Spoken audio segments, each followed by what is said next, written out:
बिस्मिल्लाहिर्रहमानिर्रहीम। अस्सलामुअलैकुम। मैं अपने आप को कभी भी इस बात के लिए माफ़ नहीं कर सकती थी कि मेरी वजह से मेरी अम्मा और मेरी बहनों ने इतनी मुश्किलों का सामना किया। वो इतनी पुरसुकून जिंदगी जीने वाली एक पल में कैसे सड़कों पर आ गई थी, सिर्फ मेरी वजह से। वो गलती मेरी जिंदगी की सबसे बड़ी गलती थी, जिसने न सिर्फ मेरी बल्कि मेरे साथ साथ मेरे पूरे घर वालों की जिंदगी बर्बाद कर दी थी। और मैं बदनसीब ये सब कुछ अपनी आंखों से देखती रही और कुछ भी नहीं कर पाई। मैं अपने माँ बाप की सबसे बड़ी बेटी थी। मुझे तो अपने बाप की मौत के बाद अपनी माँ का और अपनी बहनों का सहारा बनना चाहिए था। मैं उनका सहारा तो नहीं बन पाई, बल्कि उल्टा उनकी परेशानी का बाइस बनी। और इस बात के लिए मैं अपने आप को कभी भी माफ नहीं कर सकती थी। मेरा नाम निम्रा है। मैं अपने माँ बाप की सबसे बड़ी बेटी थी।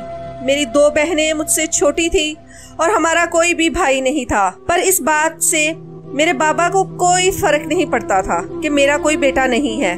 वो हमेशा यही कहते थे कि मेरी बेटियां एक दिन मेरा नाम रोशन करेंगी। मेरे बाबा का एक छोटा भाई था जो उनसे किसी खानदानी जायदाद के सिलसिले में नाराज होकर अलग हो गया था, और मेरे चाचू और मेरे बाबा के बीच में बोलना तक बंद हो गया था। मेरे दादा अब्बू की जमीन थी जिसमें से मेरे छोटे चाचू ज्यादा हिस्सा लेना चाहते थे और मेरे बाबा चाहते थे कि हम बराबर ही हिस्सा लें। मेरे बाबा का अच्छा खासा कारोबार था और हम चाचू लोगों से माली हिसाब में थोड़े अमीर थे, क्योंकि चाचू ने हमेशा ही दादा की दी हुई जमीन के आसरे पर कोई भी काम या कारोबार शुरू नहीं किया था, और जमीन से थोड़े बहुत जो पैसे मिल जाते थे इसी से अपना गुजारा कर लेते थे। पर मेरे बाबा हमेशा कारोबार में ही अक्लमंदी समझते थे और हमेशा यही कहते थे कि इंसान को अपने लिए और अपने बच्चों के लिए कुछ न कुछ करना चाहिए। पहले तो सारी दादा अब्बू की जमीन चाचू ही संभालते थे, पर जब हम बड़े हो गए तो बाबा ने सोचा कि मुझे चाचू से अपना हिस्सा अब वापस ले लेना चाहिए,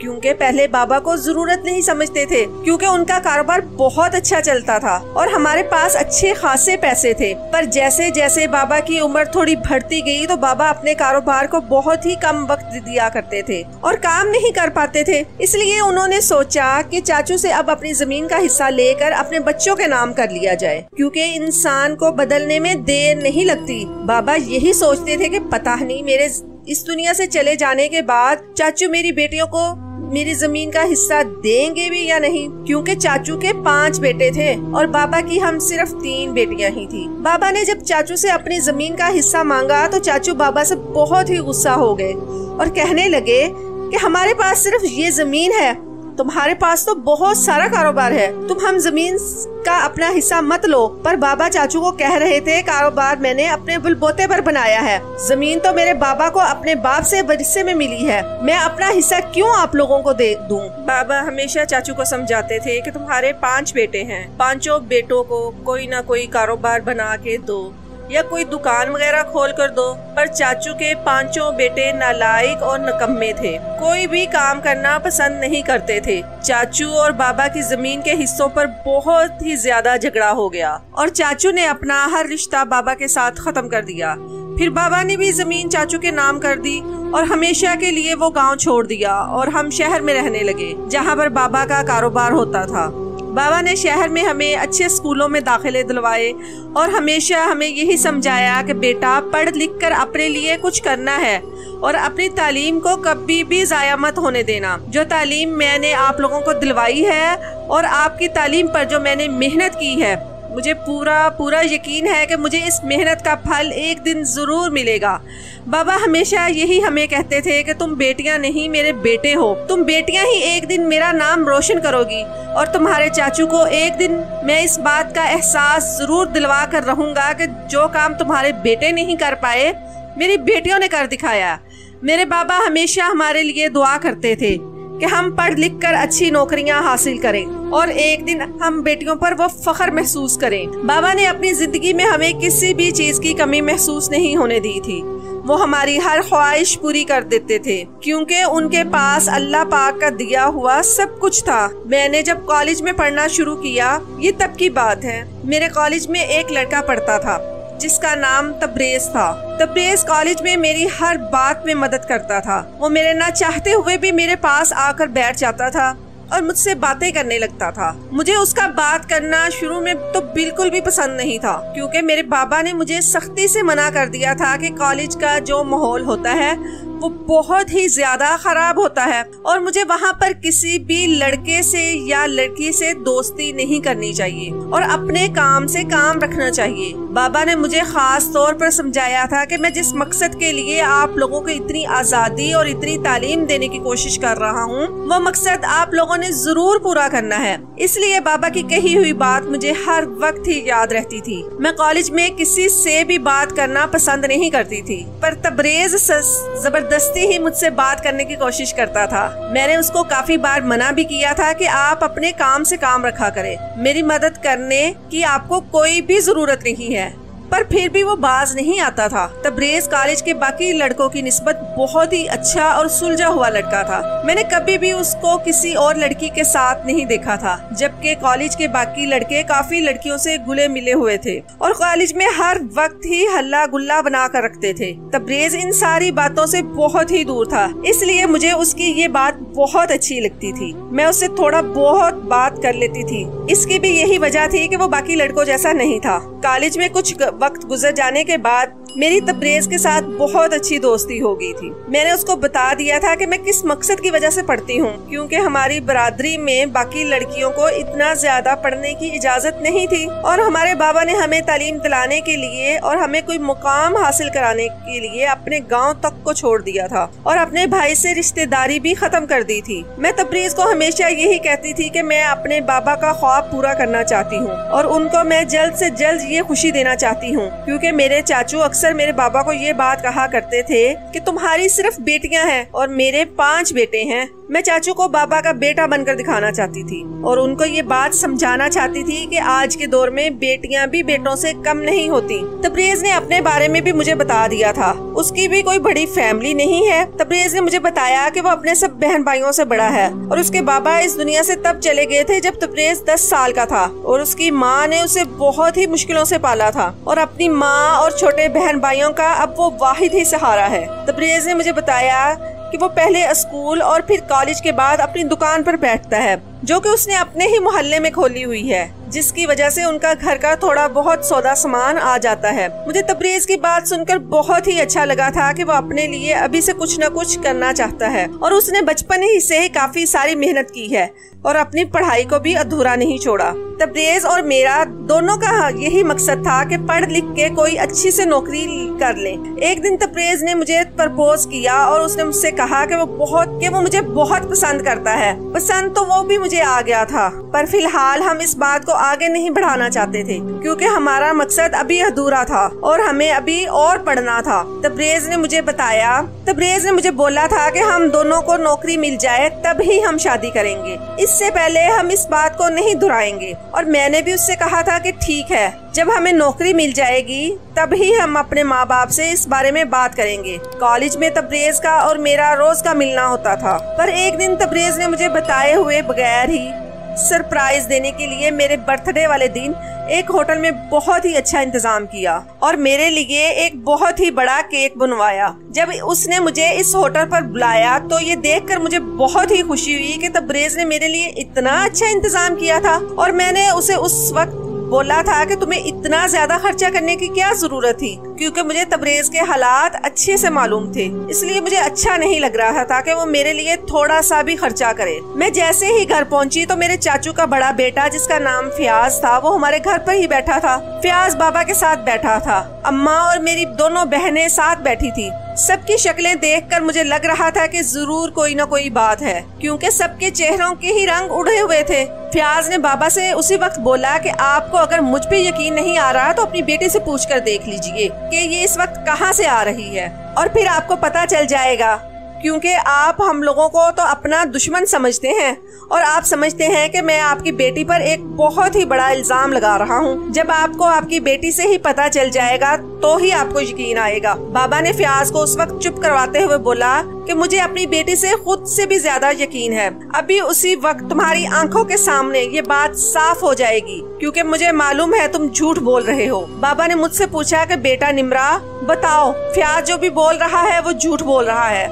और जरूर इसको कोई धोखा हुआ है। तुम मुझे बताओ तुम कहाँ से आ रही हो और किसके साथ थी। बाबा की ये बात सुनने के बाद तो मैं बहुत ही परेशान होने लगी कि मैं अब बाबा को क्या जवाब दूं और मेरा गला खुश्क होने लगा। मुझसे तो एक अल्फाज तक नहीं बोला जा रहा था क्योंकि मुझे लग रहा था कि मैंने आज बाबा का यकीन तोड़ दिया है। मुझे तबरेज से मिलने नहीं जाना चाहिए था। मुझसे बहुत बड़ी गलती हो गई थी। मेरे जहन में हजारों बातें आ रही थी कि बाबा पता नहीं मेरी बात सुनने के बाद क्या सोचेंगे और क्या फैसला करेंगे। बाबा ने फिर मुझसे ऊंचे लहजे में बात करके पूछा, निम्रा मैं तुमसे बात कर रहा हूँ, बताओ फयाज क्या बोल रहा है और तुम कहाँ से आ रही हो। मेरे पास उस बात का कोई भी जवाब नहीं था क्योंकि मैं बाबा को अगर बता देती कि मैं तबरेज के साथ थी तो मुझे मालूम था कि बाबा का रद्द अमल क्या होगा। मेरी खामोशी बाबा को जवाब दे चुकी थी और बाबा उसी वक्त जहाँ पर बैठे थे वहाँ से उठ खड़े हुए और मुझे एक जोरदार थप्पड़ मारा।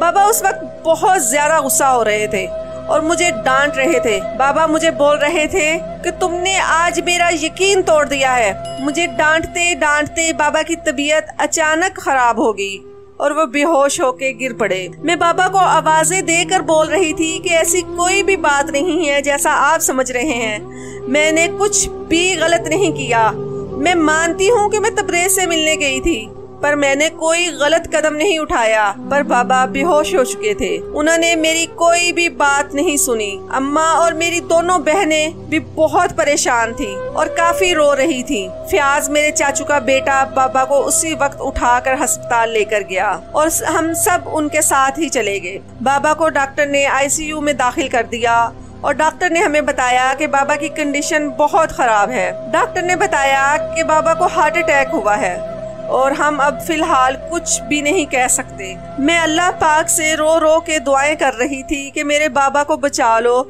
मैं आइंदा कभी कोई गलती नहीं करूंगी।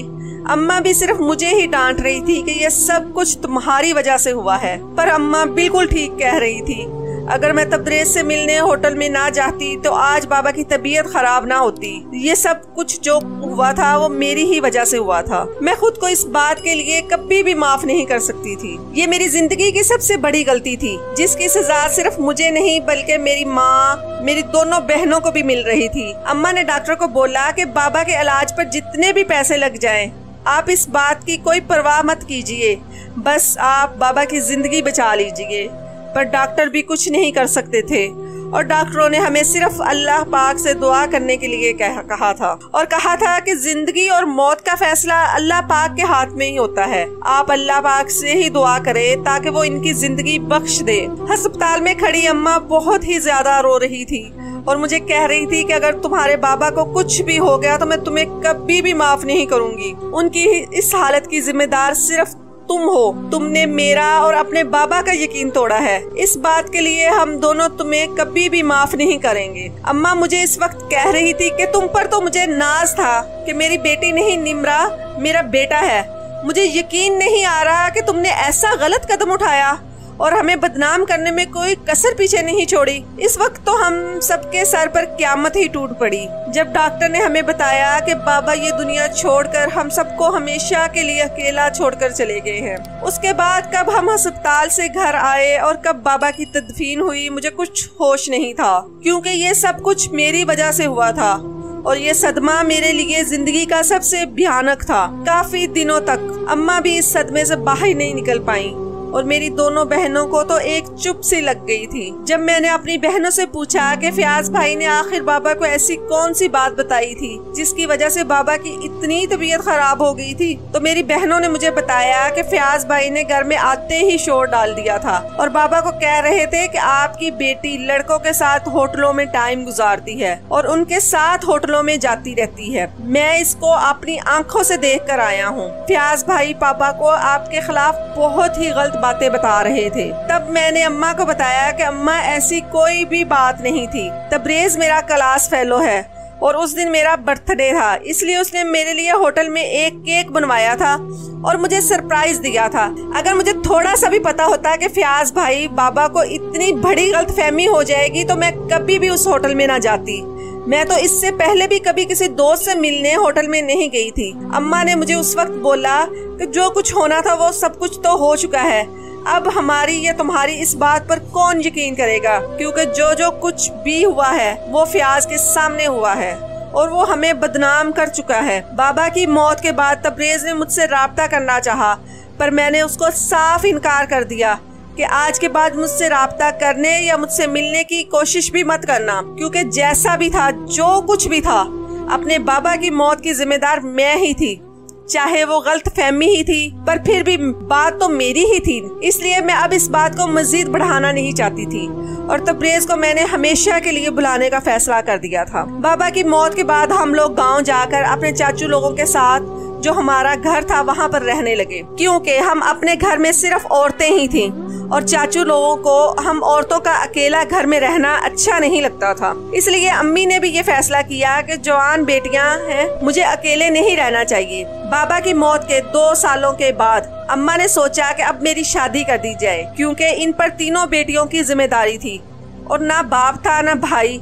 इसलिए अम्मा चाहती थी कि जल्द से जल्द इस फर्ज से फारग हो जाए। अम्मा ने जब चाचू से इस बारे में बात की तो चाचू ने अम्मा को कहा कि भाभी, आपको परेशान होने की जरूरत नहीं है, मेरे 5 बेटे हैं, आप इन 5 में से जिसके लिए भी कहेंगी हम निम्रा की शादी उससे करवा देंगे। चाचू ने फयाज के लिए मेरा रिश्ता पक्का कर दिया था। अम्मा को इस रिश्ते पर भी कोई एतराज नहीं था, क्योंकि वो हमारे चाचू थे और अम्मा चाहती थी कि अब तो हमारा बाप भी नहीं है, इसलिए हमारा चाचू ही हमारे बाप की जगह है। वो हमारे लिए जो कोई भी फैसला करेगा वो हमारे लिए बेहतर ही होगा। अम्मा ने जब मुझसे इस बारे में बात की तो मैंने अम्मा को कह दिया कि जो आपको ठीक लगे आप करें, क्योंकि मैं पहले ही अम्मा को बहुत ज्यादा परेशानियां दे चुकी थी। अब मजीद इनको परेशान नहीं करना चाहती थी। अम्मा को शादी की तैयारी करने में जरा सी भी मुश्किल पेश नहीं आई, क्योंकि अब्बा ने हम सब की शादी के लिए बहुत सारे पैसे जमा कर रखे थे और अम्मा को अब फिक्र करने की जरूरत नहीं थी। शादी की तारीख पक्की हो गई और जिस दिन मेरी शादी थी उस दिन सज सवर कर अपने दूल्हे का निकाह के लिए इंतजार कर रही थी। तब चाचू अम्मा के पास आए और अम्मा को कहने लगे कि भाभी जान, मुझे आपसे एक बहुत ही जरूरी बात करनी है। अम्मा काफी परेशान होने लगी कि चाचू को कौन सी जरूरी बात करनी होगी। जब अम्मा चाचू की बात सुनने गई तो चाचू की बात सुनने के बाद हमारे तो पैरों तले जमीन निकल गई, क्योंकि चाचू ने उस वक्त अम्मा को कहा कि ये शादी नहीं हो सकती, हम ये रिश्ता यहीं पर खत्म कर रहे हैं। अम्मा ने चाचू को काफी समझाने की कोशिश की कि आप लोग ऐसा नहीं कर सकते, सारे मेहमान आ गए हैं और सारे मेहमानों के सामने हमारी बहुत बड़ी बदनामी हो जाएगी। अगर आप निम्रा के चाचू होकर उसके साथ रिश्ता खत्म कर देंगे तो कोई और कैसे मेरी बेटी के साथ शादी करेगा, उसकी जिंदगी बर्बाद हो जाएगी, आप ऐसा नहीं कर सकते। चाचू ने अम्मा को जब कहा कि मैं एक ही शर्त पर निम्रा की शादी अपने बेटे के साथ करवाऊंगा, अगर आपको वो शर्त मंजूर है तो आप बता दें, वरना ये रिश्ता खत्म समझें। चाचू की तो पहले ही अम्मा बहुत सारी मिन्नतें कर रही थी और अम्मा को चाचू की हर शर्त मंजूर थी। चाचू ने अम्मा को उस वक्त कहा था कि आप अपनी सारी दौलत और मलकियत हमारे नाम लिख दें, फिर ही आपकी बेटी की शादी मेरे बेटे के साथ होगी। अम्मा ने बदनामी से बचने के लिए अपना सब कुछ ही फयाज के नाम लिख दिया और मुझसे एक बार भी पूछना तक गवारा न किया, क्योंकि इस सब की वजह सिर्फ मैं ही थी। शर्त पूरी हो जाने के बाद मेरी फयाज के साथ शादी हो गई और मैं चाचू लोगों के घर में रहने लगी। मेरे दिल में चाचू के लिए या उनके बेटों या उनकी फैमिली के लिए जरा सी भी जगह नहीं थी। उनके घर का माहौल बहुत ही बिगड़ा हुआ था। उनके अनपढ़ 5 बेटे थे और वो अपने माँ बाप की जरा इज्जत नहीं करते थे और ना ही कुछ कमाते थे। चाचू पहले तो जमीन पर जो भी काम करते थे उससे सबका पेट पलता था और मेरी शादी के बाद तो चाचू ने हमारी सारी दौलत भी फयाज के नाम लिखवा दी थी और अब वो मेरे बाबा की मेहनत की कमाई के पैसों पर बहुत ही अय्याशी करते थे। मैं अपने आप को दिन रात कोसती रहती थी कि मैंने ये कैसी गलती कर दी। मेरी वजह से मेरी माँ ने कितने दुख और परेशानियों का सामना किया और मेरी दोनों बहनों का हिस्सा भी मेरी वजह से उनसे छिन गया। चाचू ने हमसे जो भी पैसे अपने नाम लिखवाए और जो भी दौलत अपने नाम लिखवाई, उसके बाद तो चाचू ने जमीन भी बेच दी और उन लोगों ने ऐसा ही समझा कि हम सारी जिंदगी अब ये पैसे खत्म नहीं कर पाएंगे, क्योंकि मेरे बाबा अच्छे खासे अमीर थे और उनके पास काफी मलकियत थी। चाचू लोगों ने पैसा खर्च करते वक्त जरा नहीं सोचा था और सिर्फ अपनी ही अय्याशियों में मसरूफ रहे। मेरे चाचू के 3 बेटे जवारी और नशेई थे। वो काफी पैसे जुए में हार कर आते और आकर अपने बाप से फिर पैसे मांगते थे। उन लोगों में काफी झगड़े भी होते थे क्योंकि जरा सी भी तमीज नहीं थी उनको। उनके घर का माहौल ऐसा था कि मेरा दम घुटने लगता था और मुझसे वहाँ पर बिल्कुल भी रहा नहीं जाता था। पर मैं ये सब अपने लिए सजा के तौर पर बर्दाश्त कर रही थी क्योंकि ये सारी सजा मुझे अपनी गलती पर ही मिली थी और मुझे मजबूरन बर्दाश्त करनी ही थी। कुछ ही सालों के बाद इन लोगों ने सारे पैसे और सब कुछ खत्म कर दिया और इनके पास खाने तक के लिए कुछ नहीं बचा था। वो लोग बहुत ही ज्यादा परेशान हो गए थे कि अब क्या किया जाए क्योंकि इन लोगों ने अपनी जमीन भी बेच दी थी और इस गलतफहमी में थे कि हम अपनी सारी जिंदगी भी ये पैसा खर्च नहीं कर पाएंगे। चाचू के बेटे निकम्मे और नालायक थे। इनमें से कोई भी नहीं काम करता था। वो 2-2 दिन भूखे गुजारा कर लेते पर फिर भी कोई काम ढूंढने नहीं जाते थे। चाचू अपने बेटों से बहुत ही ज्यादा तंग आ गए थे और वो बहुत ही बीमार पड़ने लग गए क्योंकि उनकी उम्र भी काफी हो गई थी और वो कमा कर थक गए थे। उन्होंने जो मेरी माँ के साथ किया था, धोखे से उनसे उनकी सारी दौलत और पैसे लिए थे, उनकी सजा अब वो काट रहे थे और वो ये बात मानते भी थे। वो अपने बेटों से कहते थे कि हमने यतीम बच्चों का हक खाया है, इसीलिए अब अल्लाह पाक ने हमसे सब कुछ छीन लिया है। अगर यही पैसे उन लोगों के पास होते तो वो पूरी जिंदगी भी खत्म नहीं कर पाते। जैसे ही ये पैसे हमारे पास आए तो कितनी बेबरकती इन पैसों में आ गई कि कुछ ही सालों में इतने सारे पैसे और इतनी सारी दौलत खत्म हो गई। अब हमारे पास खाने के लिए भी कुछ नहीं है। ये सब कुछ हमें उसी की सजा मिल रही है। चाचू को इस बात का एहसास हो गया था और मुझे इस बात की काफी खुशी थी कि इनको थोड़ा सा एहसास तो हुआ। मैं काफी पढ़ी लिखी थी और मुझसे अपने चाचू की ये हालत देखी नहीं जाती थी क्योंकि वो काफी बीमार थे और उनके पास दवाई खरीदने के लिए भी पैसे नहीं थे। मैंने अपने चाचू से और अपने शोहर से इजाजत लेकर नौकरी करने के बारे में फैसला किया और मैं अपने शोहर और अपनी माँ बहनों के साथ अपने इसी शहर वाले घर में रहने लगी। वहाँ पर रहते हुए हमें कुछ ही वक्त गुजरा तो मुझे बहुत ही अच्छी नौकरी मिल गई जिसकी तनख्वाह भी अच्छी खासी थी। जैसे ही मुझे पहली तनख्वाह मिली तो मैंने चाचू को शहर अपने घर बुलवाया और इनका अच्छे से इलाज करवाना शुरू कर दिया। चाचू का इलाज करवाने के बाद जब वो थोड़े बेहतर हुए तो चाचू ने अम्मा से और हम सब से माफी मांगी और हमसे कहा कि मैं आप लोगों का गुनाहगार हूँ, मैंने आप लोगों का हक खाया है। मुझे तो अपनी भतीजियों का सहारा बनना चाहिए था और अपनी यतीम बच्चियों का ख्याल करना चाहिए था। अब मैं क़यामत के दिन अपने भाई को क्या मुंह दिखाऊंगा क्योंकि मैंने तो इनके बाप की मेहनत से कमाए हुए पैसे भी इनसे छीन लिए। चाचू बहुत ज्यादा रो रहे थे और कह रहे थे कि मुझे अफसोस है कि मेरे बेटे हट्टे कट्टे जवान होने के बावजूद भी कुछ नहीं करते, जबकि मेरे भाई की बेटियां होकर भी नौकरी करती और हम सबको पाल रही हैं। अगर मेरा भाई आज जिंदा होता तो उसको अपनी बेटी पर फख्र होता, जिस तरह से ये मेहनत करती है और अपनी माँ बहनों के अलावा हम सबको भी पालती है। मैंने उस वक्त चाचू को कहा था कि हमें खुशी है इस बात की कि आपको हमारा एहसास हो रहा है। पैसे तो आनी जानी चीज है,